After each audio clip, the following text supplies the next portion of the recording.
All right, shalom, shalom. First and foremost, I want to give all praises, honor, and glory to Yahweh, Bahashem, Yahweh Shai, Bahashem, Achachwadash, and double honors to the elder apostles of Great Millstone and citations to the elect.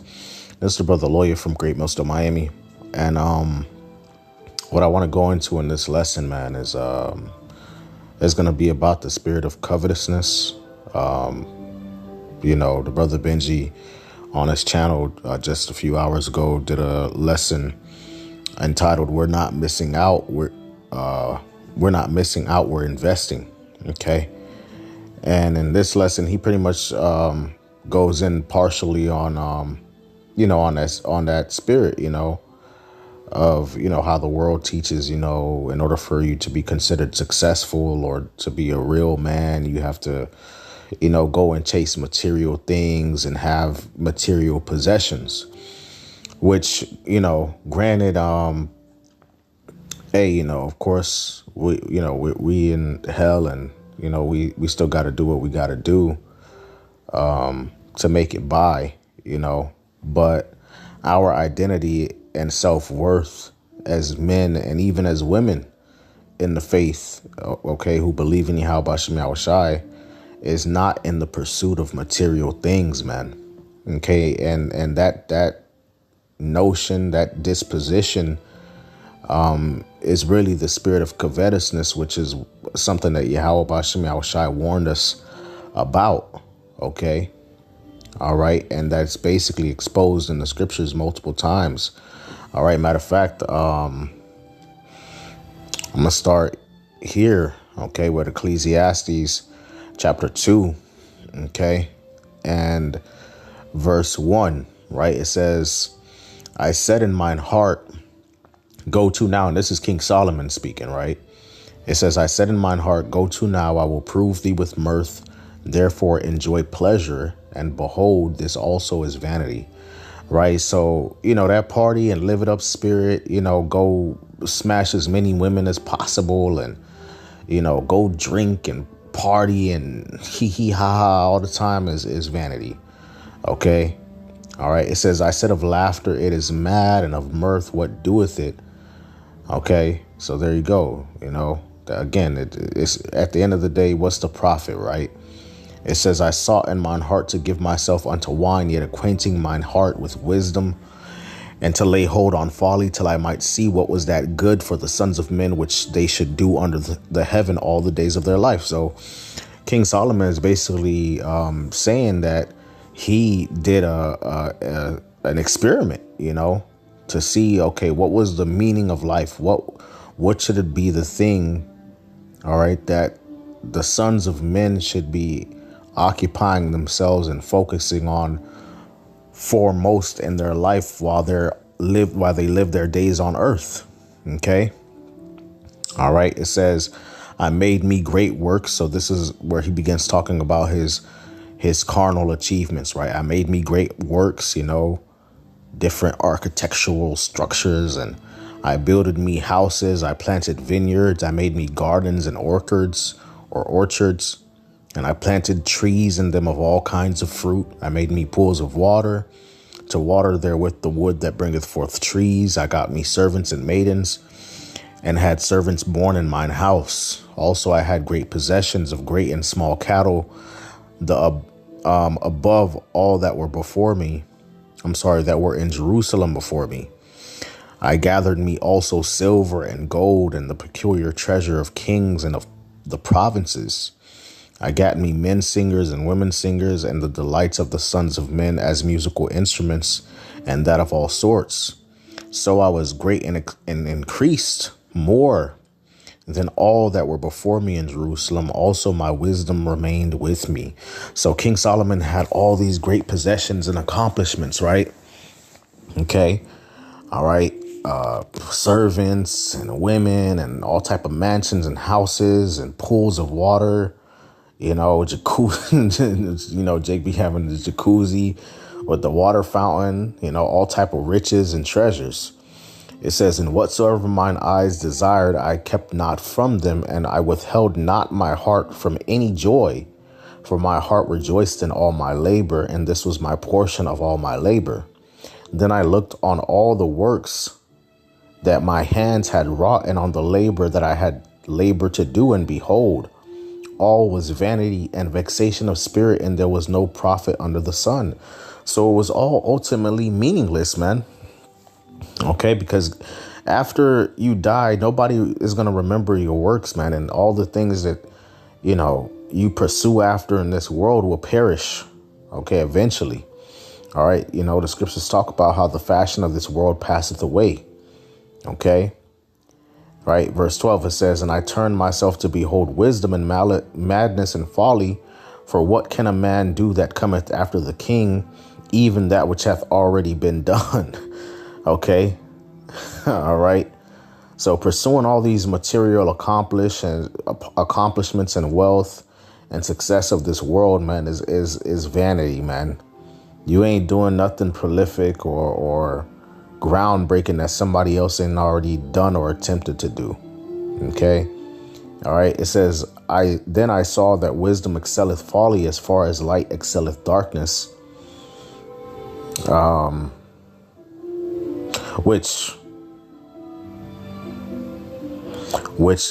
That's the point. Matter of fact, that's the point right there. Therefore, then I saw that wisdom excelleth folly as far as light excelleth darkness, right? And what's wisdom? Okay, wisdom begins with the fear of the Lord, man. All right. And that's really the point and purpose of life, man, to fear the Most High and keep his commandments. All right. Our duty, okay, is to serve Yahweh Shem Yahushai and fear him. That's what makes us successful. Okay, which that it goes into that in the book of Joshua. Okay, keeping the commandments of the Lord. Okay.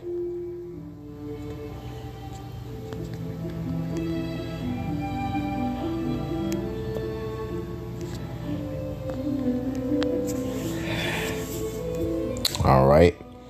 This is Joshua chapter 1:8. It says, this book of the law shall not depart out of thy mouth, but thou shalt meditate therein day and night, that thou mayest observe to do all according to all that is written therein. For then thou shalt make thy way prosperous, and then thou shalt have good success. All right. So success begins with following Yahweh Shem Yahushai and doing as he has commanded us, man, to the best of our capabilities, man. That's the purpose of life, man.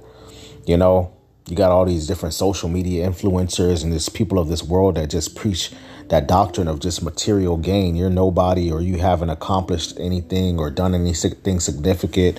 You're not a real man if you haven't, got this possession or this many cars, or got a house at this age, or done this and that, or have this much money, or, which it's nothing wrong with having these things, man. Okay.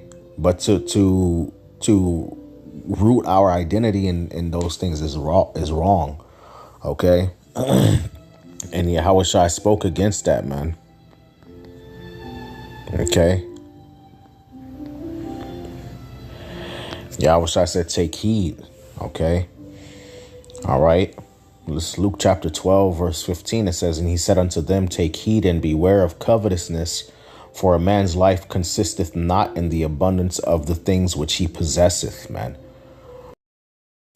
Yahushua told us, man, not to be in that spirit of covetousness, man, which it can creep up on you, as you get older, and you draw, closer and closer to death, you begin to that the spirit of mortality, like the brother Benji was going into, starts to creep up.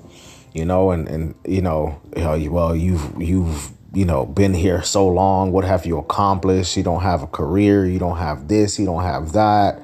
You haven't done this or that yet. Okay, which ultimately our lives are in the hand of the Lord. First of all, okay, our life is as a vapor. It appeareth for a moment and vanisheth away. Okay, the Lord is in control. All right, so whatever we do and don't do is all according to the will of Yahweh Shem Yahushai. And the Lord already told us, man, that we have to forsake our lives here, man. And all those who forsake their lives will receive 100-fold, man. Okay. And that's where our hearts are set on, man. But in order to get there and to get that point of accomplishment and success in righteousness, we have to abide in the fear of the Lord now, man. OK, I just wanted to say that. That was just on my spirit. It kind of all just came out, But anyway, You know, the word covetousness, man, it means a greedy desire to have more. Okay, basically not satisfied. Okay, not content. Okay, which we have to be content in this truth, man. Okay, again, that doesn't mean that we can't, you know, do certain things to make our situation better, or, to manage our situation. If you need to get you a new car, get it. If you need to, what I'm saying, do something, take care of your family, do it. Okay. But it shouldn't be in the spirit of covetousness, man. Not being content and thankful for what we already have. Okay. All right. And thinking that those things make us or break us, man, when it really doesn't. Okay. All right. Covetousness, avarice. Okay. All right. And so, yeah, Hawashai told us, man, that's not what life is about, man. Going and chasing material things. Okay. Life is about serving Yahweh Bashem Hawashai. Okay. Life is about seeking the Lord, fearing the Most High, keeping the faith. If you do those things, that's when you're successful. Okay. But following after the things of the world, that's not successful, man. Matter of fact, that's a failure because you've been overcome. Okay. By lust. Okay. Let's go to Hebrews. Okay. Hebrews 13. And,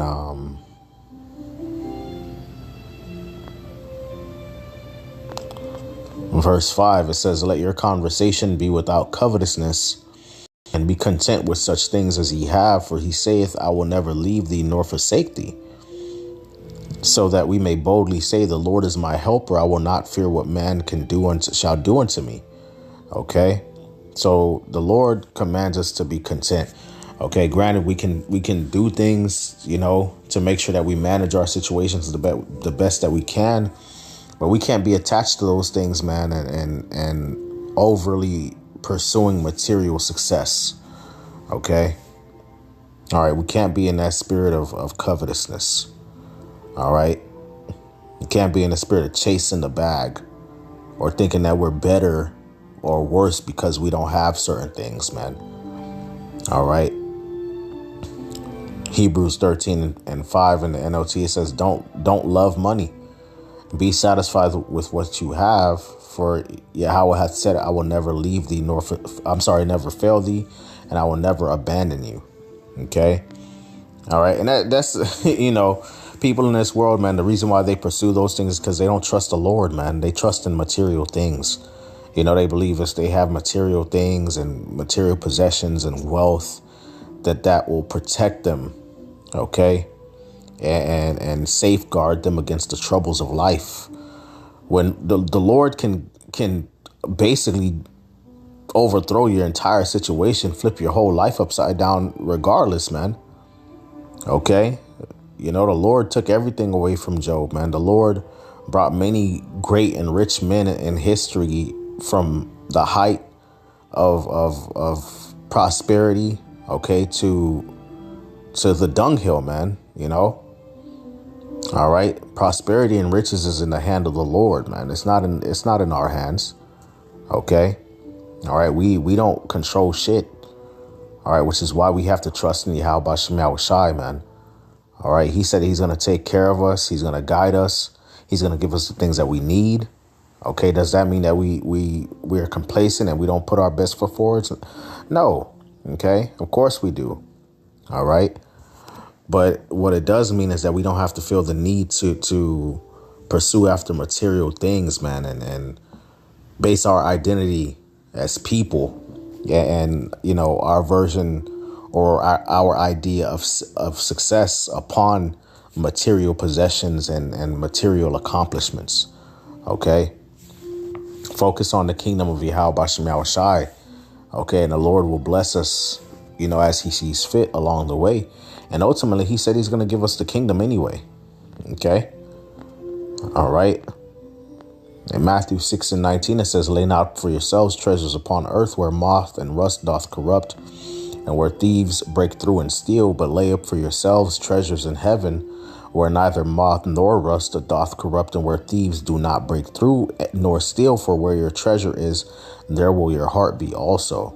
Okay. All right. So look, that's plain and simple, man. We're not here trying to keep up with the Joneses. We're not here trying to, chase the bag. Okay. All right. We're not here to base our self-worth, our identity, our manhood, okay, on material success and accomplishments and possessions. Okay, that's not what we're here to focus on, and none of those things are really truly the true essence of manhood. Okay, all right. The true essence of manhood, again, is the fear of Yahweh Bashem Yahushai, man. Okay, walking in the spirit, that's the true essence of manhood. Mortifying the flesh, that's the true essence of manhood. Okay, serving Yahweh Bashem Yahushai, that's the true essence of manhood. All right, and whether you be rich or poor or have more or less, as long as you walk in the faith of Yahweh Bashem Yahushai and his favor remains upon you, that's the success, all the success you need, man. Okay, because the Lord already promised everything for us in return of our obedience. Okay. All right. So if we focus on Yahweh Bashem Yahushai, he's going to bless us with everything, man. And nobody can take away those success. Nobody's going to be able to take that away from us. In this world, you get, material gain and cars and women and money. Okay. And all these things, and something can happen that can just completely ruins that whole situation for you. You might get an infirmity. You know what I'm saying? We might catch a disease. Something might happen in your relationships, something, you know what I'm saying? But if you focus on Yahweh Bashem Yahushai, the Lord is not unrighteous, man. If you serve him in truth and sincerity and in the fear of the Lord, he's going to bless you, man. And nobody's going to be able to take that away from you. All right. The scriptures talk about how we have an inheritance uncorruptible and undefiled, man, in the heavens waiting for us. Okay. And how we have a kingdom that shall not pass away, being prepared for us. All right. And it's going to super exceed everything that this world has to offer, man. Okay. The first shall be last and the last shall be first. We're going to be kings and priests and rulers on the earth, man. Okay. And the Lord is going to glorify us. And that's what we ought to focus on, man. Okay. So with that, I just want to give all praises and honor and glory to Yahweh Bashem Yahushai, Bahashem Chakwadash, double honors to the elder apostles of Great Millstone, and salutations to the elect. Shalom.